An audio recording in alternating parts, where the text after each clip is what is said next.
2025년 몽골 국회에서 상상도 못한 장면이 벌어졌습니다. 80년간 공식 문자였던 키릴 문자를 흔들어버린 단 하나의 변수, 바로 한글. 키릴 vs 라틴 vs 한글. 몽골은 왜 그 어떤 문자보다 한글을 더 정확하다고 판단했을까요? 그리고 그 결정 뒤에는 세종대왕 시대와 쿠빌라이 칸 시절까지 이어지는 놀라운 연결고리가 존재했는데, 지금부터 700년의 시간을 건너 역사상 가장 아름다운 귀환의 이야기를 시작합니다. 저는 메건 스미스입니다. 옥스퍼드 대학교에서 언어학을 가르치고 있죠. 제 연구 분야는 문자 체계와 의문론인데요. 평생 학계에만 머물 줄 알았어요. 그런데 2024년 3월 제 인생을 완전히 바꿔놓은 이메일 한 통이 도착했습니다. 발신인은 몽골 교육부였어요. 몽골어 표기 체계 개편 자문 요청이라는 제목이었습니다. 처음엔 그냥 일반적인 학술 자문인 줄 알았어요. 키릴 문자를 조금 개선하거나 라틴 문자로의 전환 가능성을 검토하는 정도겠거니 생각했죠. 그런데 첨부 파일을 열어본 순간 저는 의자에서 벌떡 일어났습니다. 문서에는 3가지 문자 체계가 나란히 적혀 있었어요. 키릴 문자, 라틴 문자, 그리고 한글. 저는 눈을 몇 번이나 비볐습니다. 한글이요? 몽골이 왜 한글을 검토 대상에 올렸을까요? 이건 단순한 학술 연구가 아니라는 걸 직감했어요. 일주일 뒤 저는 울란바토르행 비행기에 몸을 실었습니다. 비행 시간 내내 머릿속은 복잡했죠. 몽골은 80년 넘게 키릴 문자를 써왔어요. 소련의 영향으로 도입된 문자지만 이미 2~3세대가 이 문자로 교육받았습니다. 그런 나라가 문자를 바꾼다는 건 엄청난 사회적 충격이에요. 공항에 도착하자마자 저를 맞이한 건 몽골 교육부 언어정책국 바야르 국장이었습니다. 그는 악수를 청하며 지금 국회가 문자 문제로 매일 격렬한 논쟁을 벌이고 있다고 설명했어요. 그의 표정은 피곤해 보였지만 눈빛만큼은 또렷했습니다. 차를 타고 시내로 들어가는 길, 저는 창밖을 유심히 관찰했어요. 거리 곳곳에 한글 간판이 보였습니다. GS25, 이마트24, 카페베네. 한국 브랜드가 이렇게 많을 줄은 몰랐어요. 심지어 몽골 현지 식당 간판에도 한글이 병기되어 있었죠. 저는 바야르 국장에게 한류의 영향력에 대해 물었습니다. 그는 고개를 끄덕이며 지금 몽골 젊은이들 10명 중 7명이 한글을 읽을 수 있다고 답했어요. 그날 오후 저는 국회의 사당으로 향했어요. 청문회가 열리는 날이었습니다. 회의실에 들어서자마자 느낀 건 팽팽한 긴장감이었어요. 보수파 의원들은 팔짱을 낀 채 불만스러운 표정을 짓고 있었고, 진보파 의원들은 자료를 펼쳐놓고 열띤 토론을 벌이고 있었습니다. 회의가 시작되자마자 보수파의 중심인 바트볼드 의원이 일어났어요. 그는 주먹으로 책상을 쾅 내리치며 80년간 써온 문자를 버리고 한글을 쓰자는 건 몽골의 정체성을 포기하는 일이라고 목소리를 높였습니다. 회의장은 순식간에 술렁거렸어요. 그때 젊은 의원 한 명이 조용히 손을 들었습니다. 이름은 에느 바야르, 30대 초반의 교육위원회 소속 의원이었어요. 그는 침착한 목소리로 현실을 직시해야 한다고 말했습니다. 이미 몽골 청년 70%가 한글을 읽을 수 있으며 변화는 이미 시작되었다는 지적이었어요. 회의실은 완전히 양분되었습니다. 한쪽은 전통을 지켜야 한다고 외쳤고 다른 한쪽은 미래를 봐야 한다고 맞섰어요. 저는 그 광경을 보며 깨달았습니다. 이건 단순한 문자 논쟁이 아니에요. 몽골이라는 나라가 자신의 정체성을 어떻게 정의할 것인가에 대한 거대한 질문이었습니다. 다음 날 아침 바야르 국장이 저를 몽골 국립도서관으로 안내했습니다. 도서관 지하 특별 자료실에는 고문서들이 보관되어 있었어요. 국장은 유리 케이스 안에 든 낡은 두루마리 하나를 가리켰습니다. 표면에는 네모난 틀 안에 복잡한 선들이 조합된 문자들이 빼곡히 적혀 있었어요. 파스파 문자였습니다. 13세기 몽골 제국 시절 쿠빌라이 칸이 티베트 승려 파스파에게 명령해 만든 문자였죠. 제국 전역에서 사용할 수 있는 보편 문자를 만들려는 야심찬 시도였어요. 바야르 국장은 이 문자가 몽골어, 한어, 티베트어, 위구르어까지 모두 표기할 수 있도록 설계되었다고 설명했습니다. 저는 문자 구조를 자세히 들여다봤어요. 음소 기반이었습니다. 자음과 모음이 분리되어 있고 네모 틀 안에서 조합되는 방식이었죠. 왼쪽에서 오른쪽으로 위에서 아래로 읽는 구조였습니다. 제 손이 떨렸어요. 이건 한글과 너무 비슷했어요. 바야르 국장이 옆에서 조용히 말했습니다. 파스파 문자는 당시로서는 혁명적인 시도였지만 결국 실패했다는 설명이었어요. 너무 복잡해서 일반 백성들이 배우기 어려웠고 100년도 채 쓰이지 못하고 역사 속으로 사라졌다고 했죠. 그날 오후 저는 몽골 과학 아카데미 언어 연구소로 이동했습니다. 거기서 만난 사람은 다시마 박사였어요. 50대 중반의 몽골 언어학자로 파스파 문자 연구의 권위자였죠. 그는 저를 연구실로 안내하며 책장 가득한 자료들을 보여줬습니다.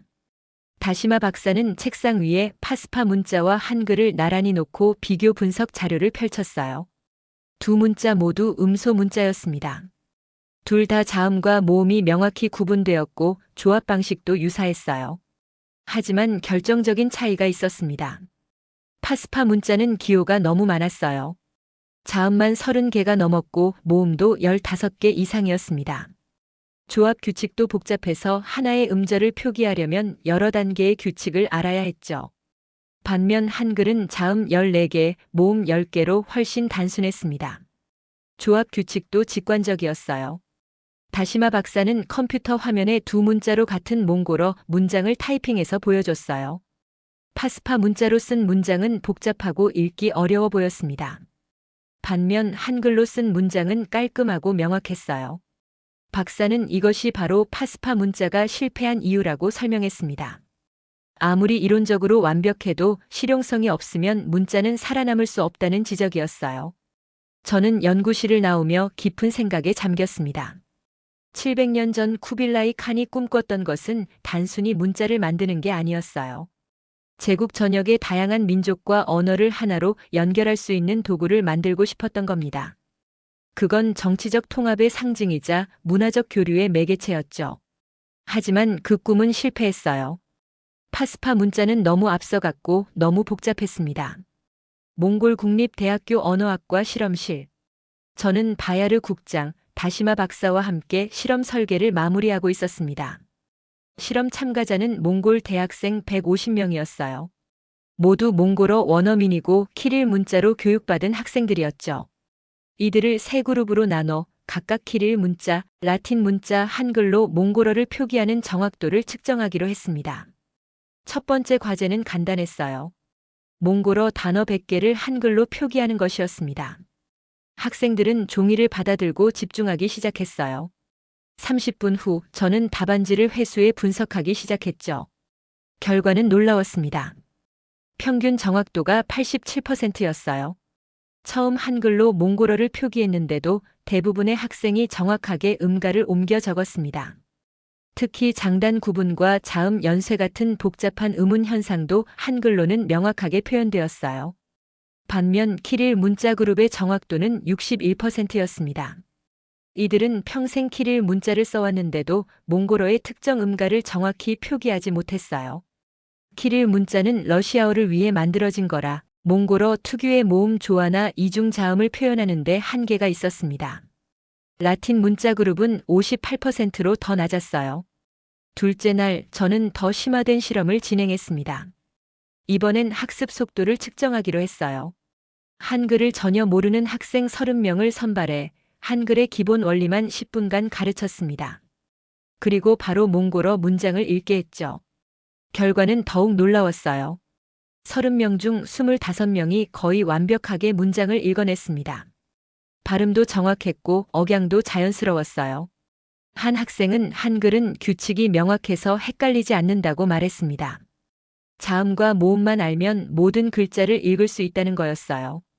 저는 비교를 위해 라틴 문자 학습 그룹도 같은 방식으로 실험했습니다. 10분간 기본 규칙을 가르치고 몽골어 문장을 읽게 했죠. 하지만 결과는 달랐어요. 30명 중 8명만이 제대로 읽었습니다. 나머지는 철자 규칙에 혼란스러워했고 발음도 부정확했어요. 실험 셋째 날 저는 음성 인식 테스트를 추가했습니다.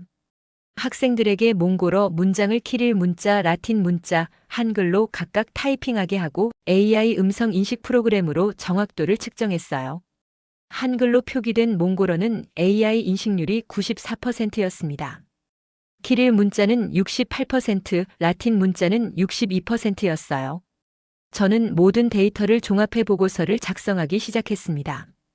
표기 정확도, 학습 속도, 디지털 호환성 모두에서 한글이 압도적이었어요. 이건 더 이상 논쟁의 여지가 없는 과학적 사실이었습니다. 다시마 박사가 저를 찾아왔어요. 그는 실험 결과를 보고 깊은 한숨을 쉬었습니다. 자신도 평생 몽골 문자를 연구해왔지만 이런 결과는 예상하지 못했다고 했어요. 한글이 몽골어를 위해 디자인된 문자처럼 완벽하게 들어맞는다는 거였죠. 박사는 한글이 특정 언어를 위해 만들어진 게 아니라 인간의 발음 구조 자체를 분석해서 만들어졌기 때문에 어떤 언어든 표기할 수 있는 보편성을 가진다고 설명했습니다. 실험 결과를 정리하던 중 저는 한 가지 의문이 들었습니다. 한글 그룹 학생들이 너무 빠르게 적응했다는 점이었어요. 처음 한글로 몽골어를 표기했는데도 마치 오래전부터 써온 것처럼 자연스러웠죠. 바야르 국장에게 학생들을 직접 인터뷰하고 싶다고 요청했습니다. 다음 날 몽골 국립대학교 학생회관에서 좌담회가 열렸어요. 참석한 학생은 20명 정도였습니다. 첫 번째 질문은 한글을 언제부터 알게 되었냐는 거였어요. 경영학과 2학년 알탕게렐이 손을 들었습니다. 그녀는 2020년에 한국 드라마를 보다가 한글을 배우기 시작했다고 했어요. 처음엔 자막을 따라 읽는 정도였는데 3개월쯤 지나니 드라마 제목이나 간단한 문장은 읽을 수 있게 되었다고 했죠.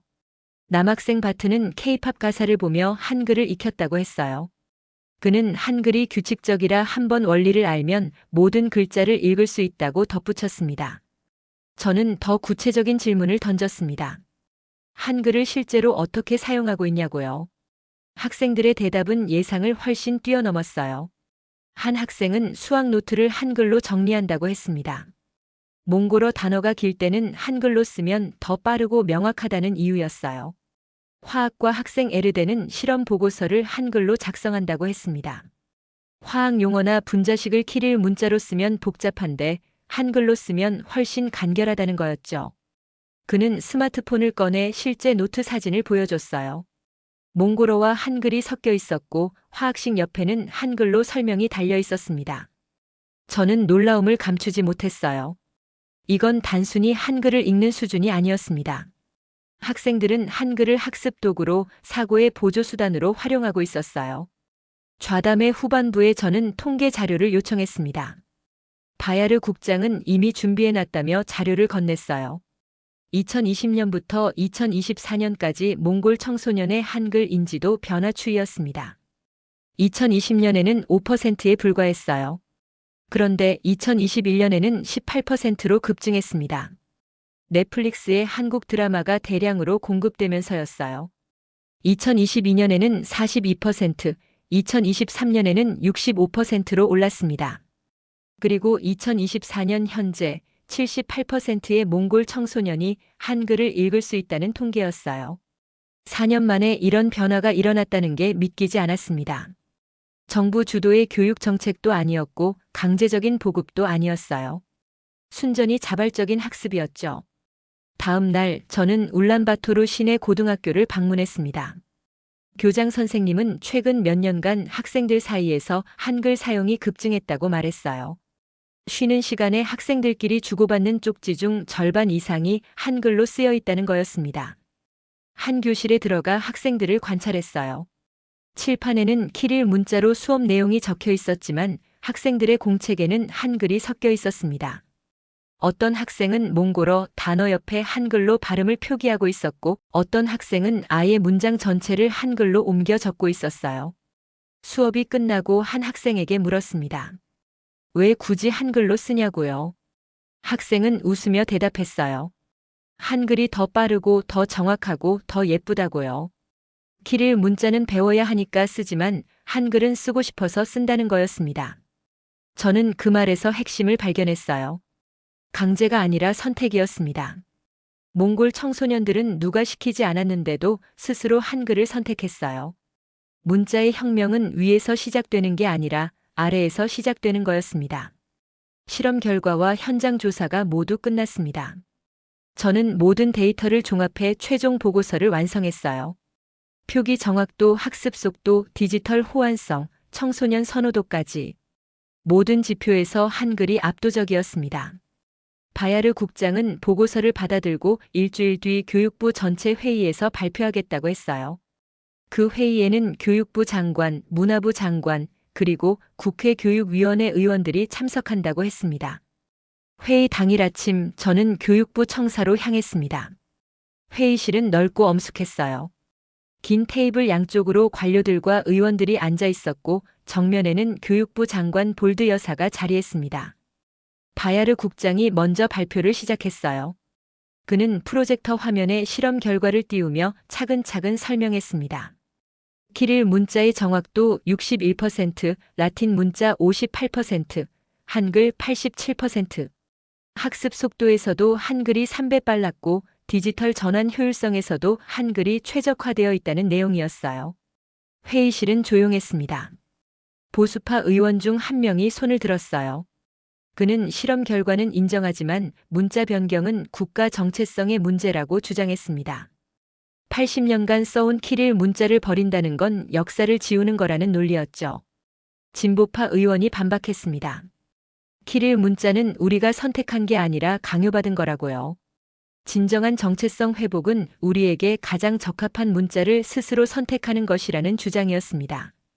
논쟁이 격해지자 볼드 장관이 손을 들어 정리했어요. 그녀는 조용하지만 단호한 목소리로 말했습니다. 지금 우리가 논의해야 할 건 과거가 아니라 미래라고요. 몽골의 젊은 세대가 어떤 문자를 원하는지, 그리고 그 문자가 몽골의 발전에 어떤 도움이 될지를 봐야 한다는 거였어요. 그녀는 바야르 국장에게 청소년 선호도 자료를 화면에 띄워달라고 요청했습니다. 그래프가 나타났어요. 2024년 기준 몽골 청소년의 78%가 한글을 읽을 수 있고 그중 62%가 한글을 일상적으로 사용한다는 통계였습니다. 볼드 장관은 천천히 말했어요. 정부가 문자를 바꾸는 게 아니라 이미 국민이 바꾸고 있다고요. 우리가 할 일은 그 변화를 막는 게 아니라 올바른 방향으로 이끄는 것이라고 했습니다. 문화부 장관이 발언권을 요청했습니다. 그는 한글 도입이 문화적 종속을 의미하는 게 아니냐고 우려했어요. 저는 이 부분에 대해 준비한 답변이 있었습니다. 바야르 국장이 저를 소개하며 발언 기회를 줬어요. 저는 일어나서 조심스럽게 말했습니다. 한글은 한국의 전유물이 아니라고요. 한글은 보편적인 음소 문자 체계이고 어떤 언어든 표기할 수 있도록 설계되었다고 설명했어요. 몽골이 한글을 쓴다고 해서 한국에 종속되는 게 아니라 오히려 몽골어를 더 정확하게 보존하고 발전시킬 수 있다는 논리였습니다. 저는 파스파 문자 이야기도 꺼냈어요. 700년 전 쿠빌라이 칸이 꿈꿨던 보편 문자가 실패한 이유는 너무 복잡했기 때문이라고요. 하지만 한글은 그 꿈을 실현한 문자라고 말했습니다. 볼드 장관은 잠시 침묵하다가 입을 열었습니다. 그녀는 자신도 키릴 문자로 교육받았고 평생 키가 계속 21일 문자로 살아왔다고 했어요. 하지만 손주들은 이미 한글로 메시지를 주고받는다고 했습니다. 세대 간의 격차를 느끼며 변화를 받아들여야 할 때라고 생각했다는 고백이었어요. 장관은 최종 의견을 물었습니다. 교육부는 한글을 제2공식 문자로 채택할 것을 국회에 건의하겠다고요. 찬성하는 분은 손을 들어달라고 했죠. 저는 숨을 죽이고 지켜봤습니다. 천천히 손이 올라가기 시작했어요. 처음엔 진보파 의원들이었고 그 다음엔 중도 성향 관료들이었습니다. 그리고 놀랍게도 보수파 의원 중 몇몇도 손을 들었어요. 최종 결과는 찬성 17명, 반대 8명이었습니다. 볼드 장관은 고개를 끄덕이며 선언했어요. 몽골 교육부는 한글을 제2공식 문자로 채택할 것을 국회에 정식 건의하겠다고요. 다음 달 국회 본회의에서 표결이 이뤄질 것이라고 했습니다. 교육부 회의 이후 한 달이 흘렀습니다. 그 사이 몽골 사회는 문자 논쟁으로 들끓었어요. 언론은 연일 찬반 의견을 다뤘고 시민들은 광장에서 토론회를 열었습니다. 보수 단체는 전통 수호를 외쳤고 청년 단체는 변화를 요구했죠. 표결 전날 밤 저는 몽골 국영방송의 특별 토론회에 참석했습니다. 패널로는 언어학자, 역사학자, 교육자, 그리고 청년 대표가 나왔어요. 첫 번째 전화는 60대 교사였습니다. 그는 평생 키릴 문자로 가르쳐 왔는데 이제 와서 바꾸라니 혼란스럽다고 했어요. 두 번째 전화는 30대 IT 엔지니어였어요. 그는 디지털 시대에 문자의 효율성이 중요하다고 강조했습니다. 한글이 프로그래밍이나 데이터 입력에서 훨씬 효율적이라는 실무적 의견이었죠. 세 번째 전화는 고등학생이었습니다. 그녀는 떨리는 목소리로 말했어요. 자신과 친구들은 이미 한글로 소통하고 있고 한글로 꿈을 쓰고 있다고요. 정부가 인정하든 안 하든 젊은 세대는 한글을 쓸 거라는 솔직한 고백이었습니다. 표결 당일 아침 저는 일찍 일어나 국회의사당으로 향했습니다. 의사당 앞 광장에는 이미 수백 명의 시민이 모여 있었어요. 한쪽에서는 키릴 문자를 지키자는 플래카드가 보였고 다른 쪽에서는 한글 환영이라는 피켓이 보였습니다. 오전 10시 본회의가 시작되었어요. 볼드 장관이 단상에 올라 지난 한 달간의 조사 결과와 교육부의 건의안을 설명했습니다. 한글을 몽골의 제2공식 문자로 채택한다는 내용이었어요. 키릴 문자를 폐지하는 게 아니라 한글을 추가하는 거였죠. 토론 시간이 주어졌습니다. 바트볼드 의원이 다시 일어났어요. 그는 여전히 우려를 표명했지만 한 달 전보다 훨씬 부드러운 어조였습니다. 그는 자신도 손주들이 한글을 쓰는 걸 본다고 했어요. 변화를 막을 수 없다는 걸 안다고 인정했죠. 다만 그 변화가 몽골의 전통과 역사를 존중하는 방향으로 이루어지길 바란다는 당부였습니다. 에느 바야르 의원이 답변했어요. 한글 채택이 전통을 버리는 게 아니라고요. 오히려 몽골어를 더 정확하게 보존하고 미래 세대에게 물려주는 방법이라고 강조했습니다. 토론이 끝나고 드디어 표결 시간이 왔습니다. 의장이 전자투표 버튼을 활성화했어요. 의원들은 각자 자리에서 찬성 또는 반대 버튼을 눌렀습니다. 회의장은 침묵에 잠겼어요. 30초 정도 지나자 화면에 결과가 나타났습니다. 총 의원수 76명.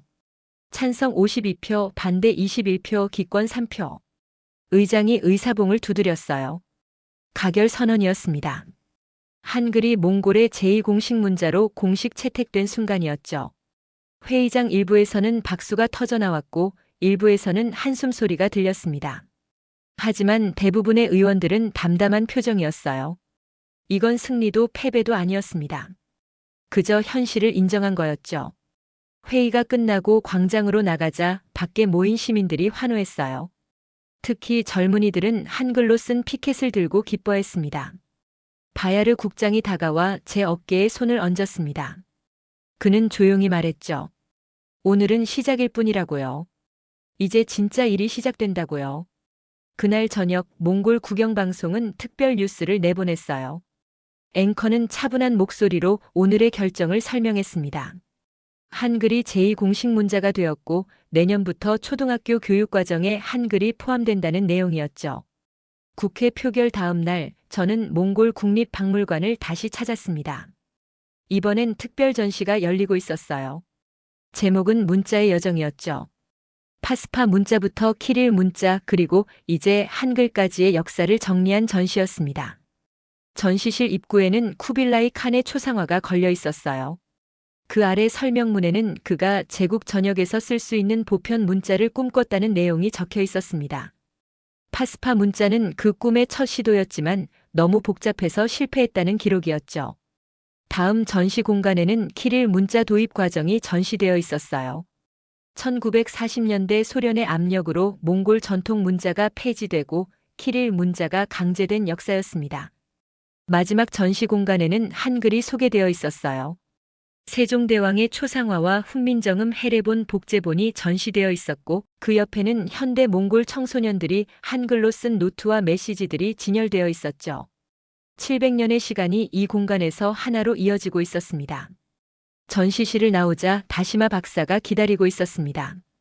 그는 저를 차에 태우더니 울란바토르 외곽으로 향했어요. 1시간쯤 달리자 초원이 펼쳐졌습니다. 그 중앙에는 거대한 돌무덤이 있었어요. 쿠빌라이 칸 시대의 유적지였죠.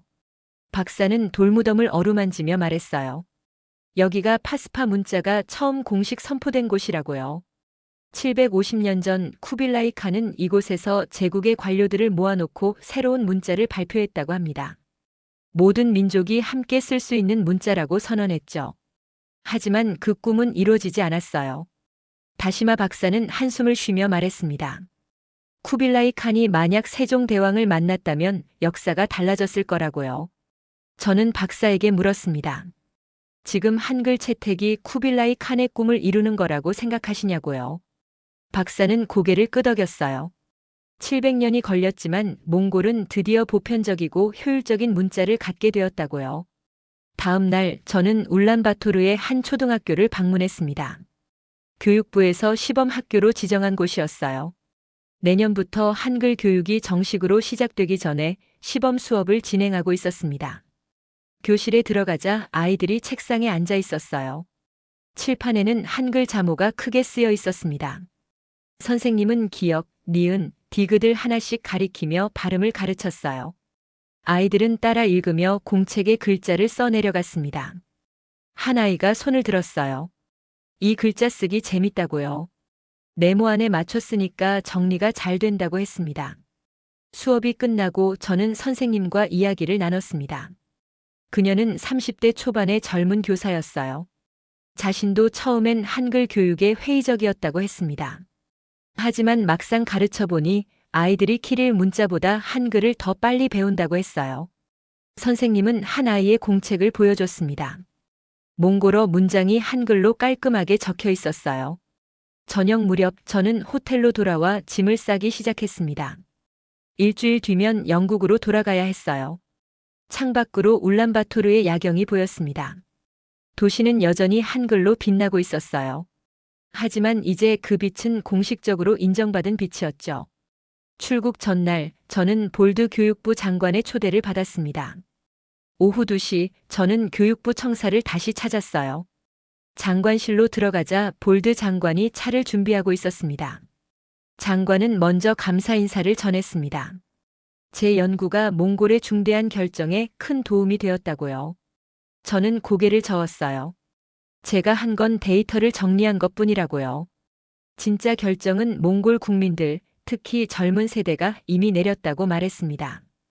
볼드 장관은 잠시 침묵했습니다. 그리고 천천히 입을 열었어요. 사실 자신도 처음엔 한글 채택을 반대했다고 고백했습니다. 80년간 써온 키릴 문자를 바꾼다는 게 두려웠다고요. 하지만 손주들을 보며 생각이 바뀌었다고 했습니다. 10살 손녀가 한글로 일기를 쓰고 14살 손자가 한글로 수학 공식을 정리하는 걸 보면서요. 장관은 창밖을 바라보며 말을 이었어요. 문자는 정부가 결정하는 게 아니라 국민이 선택하는 거라고요. 정부는 그 선택을 존중하고 지원하는 역할만 할 뿐이라고 했습니다. 한글 채택은 정부가 국민에게 준 선물이 아니라 국민이 스스로 만든 변화를 정부가 인정한 것뿐이라는 거였어요. 장관은 앞으로의 계획을 설명했어요. 내년부터 초등학교 1학년부터 한글 교육이 시작된다고요. 키릴 문자도 계속 가르치지만 점차 한글 비중을 늘려갈 거라고 했습니다. 10년 뒤면 몽골의 모든 공문서가 한글과 키릴 문자로 병기될 거라고요. 20년 뒤면 한글이 주 문자가 될 거라는 전망이었어요. 저는 조심스럽게 물었습니다. 반대 여론은 어떻게 할 거냐고요. 장관은 고개를 끄덕였어요. 변화는 항상 저항을 동반한다고요. 하지만 시간이 해결해 줄 거라고 믿는다고 했습니다. 장관은 자신의 세대에게 한글은 낯선 문자이지만 다음 세대에게는 자연스러운 도구가 될 거라고 말했어요. 우리는 1시간 넘게 이야기를 나눴어요. 장관은 마지막으로 제게 부탁했습니다. 옥스퍼드로 돌아가서 몽골의 이야기를 학계에 알려달라고요. 장관실을 나와 건물 밖으로 나가자 바야르 국장이 기다리고 있었어요. 그는 저를 차에 태우고 광장으로 향했습니다. 광장 중앙에는 거대한 전광판이 있었어요. 화면에는 몽골의 역사가 담겨 있었습니다. 고대 몽골 제국부터 시작해 파스파 문자, 키릴 문자, 그리고 한글까지 700년의 여정이 5분짜리 영상으로 압축되어 있었어요. 영상이 끝나자 화면에 문구 하나가 떴습니다. 몽골어와 한글로 함께 쓰여 있었어요. 우리는 스스로 선택한다. 우리의 미래를 위해. 바야르 국장이 옆에서 말했어요. 이 영상은 오늘부터 한 달간 매일 재생될 거라고요. 몽골 국민들에게 이 변화가 누군가의 강요가 아니라 우리 스스로의 선택임을 알리기 위해서라고 했습니다. 저는 가슴이 뭉클했어요. 다음 날 아침 저는 공항으로 향했습니다. 비행기 탑승 시간까지 여유가 있어서 공항 서점에 들렀어요. 서가에는 몽골어 책들이 빼곡했는데 그중 몇 권은 이미 한글로 제목이 병기되어 있었습니다. 비행기에 오르며 저는 창밖으로 울란바토르를 내려다봤습니다. 도시는 여전히 분주했고 사람들은 일상을 살아가고 있었어요. 하지만 이제 그 일상 속에는 한글이 함께 있었습니다.